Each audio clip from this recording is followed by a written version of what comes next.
Good morning and welcome to Coffee Chats with Chett. This week's deep dive, I want to help you figure out why your pursuit of happiness might actually be making you unhappy. Before we jump into this week's video, I'm Chett and I'm on a mission, and that's to help you chase your potential. So you can like and subscribe and join me every single week where I will share a lesson, a learning, an idea, a story, all with the sole purpose of helping you continue to grow and become that very best version of yourself. So let's jump into the video this week. One of the biggest barriers that we all face and experience when it comes to chasing your goals in order to reach your potential is the pain and discomfort that comes with it. So the pain and the discomfort when it comes to starting to exercise or eat healthy, or maybe it's your fear of public speaking. That initial pain and discomfort can actually prevent us from getting started.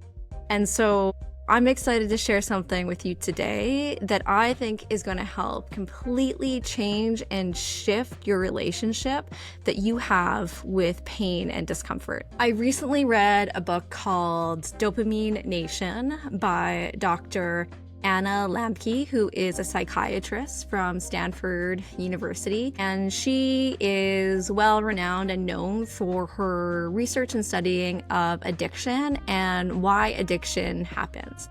And within her book, one of the most fascinating things that she shares is this notion of pleasure-pain balance. And so essentially picture this.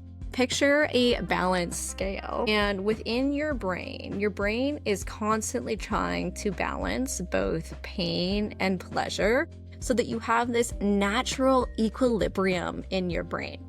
And so if you experience too much pleasure, it's natural for your brain to try to find a balance chemically so that you reach that equilibrium again. And so that's why addiction occurs, because people are chasing that pleasure, chasing that dopamine. And after a while, your brain needs to experience some pain, and so starts to recalibrate what is happening in your body in order to find that equilibrium again.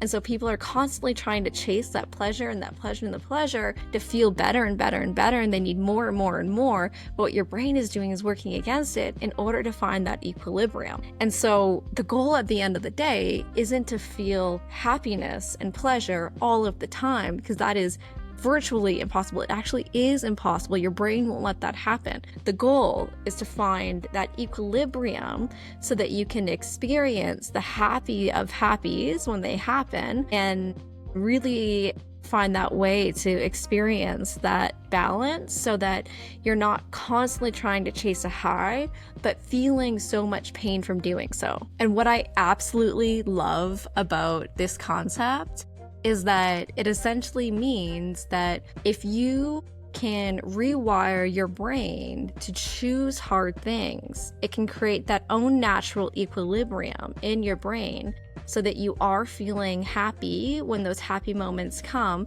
because you are choosing to do hard things in order to find that natural equilibrium that your brain is constantly striving to find.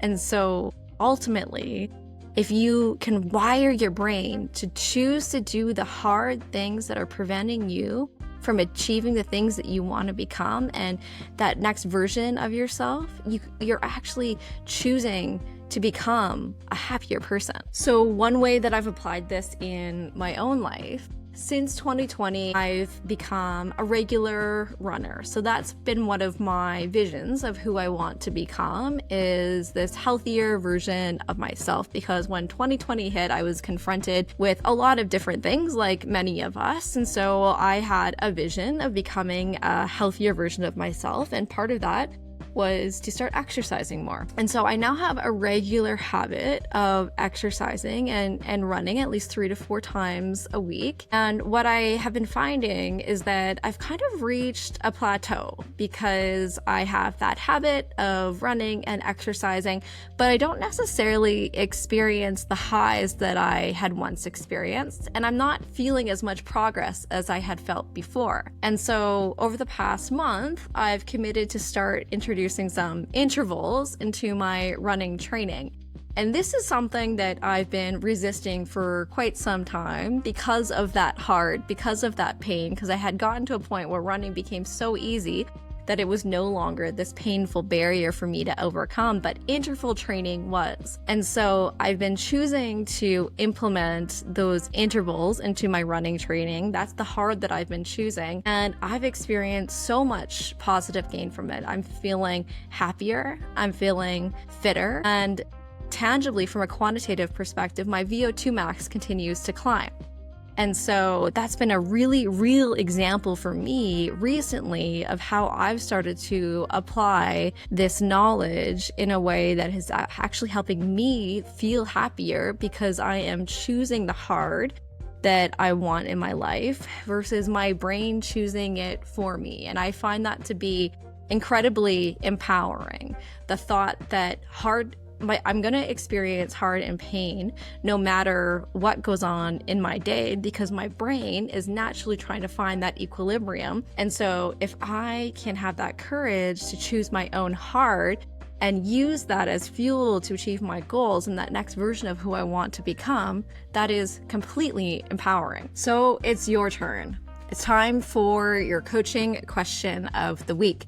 So please bring out your writing tool of choice and let's jump in. So your coaching question this week is, what hard are you going to choose this week to help you pursue your goals? So reflect on that version of you who you want to become. Think about the goals you have in place and focus on that pain and that hard and that discomfort that has been preventing you from pursuing your goals. Now, every time there's that person that comes in your head and talks and says like how hard this is and you shouldn't do it for X, Y, and Z and you'd rather do something else, remind yourself that you're going to experience hardness no matter what you choose and what you do. So why not choose to do the hard things that are going to help you achieve your goals to become that next version of yourself? Because you're gonna experience pain anyways, so you might as well capitalize on that pain and use it as a way to empower you and propel you into the next version of who you want to be. That's all for this week. Would love to hear what you're focusing on in the comments below. And if this provided you with any value at all, the best form of feedback for me is if you like this video and subscribe to this channel. Whoops, I like to talk with my hands. Because I would very much appreciate the honor and opportunity to work with you every single week to help you chase your potential. See you next week.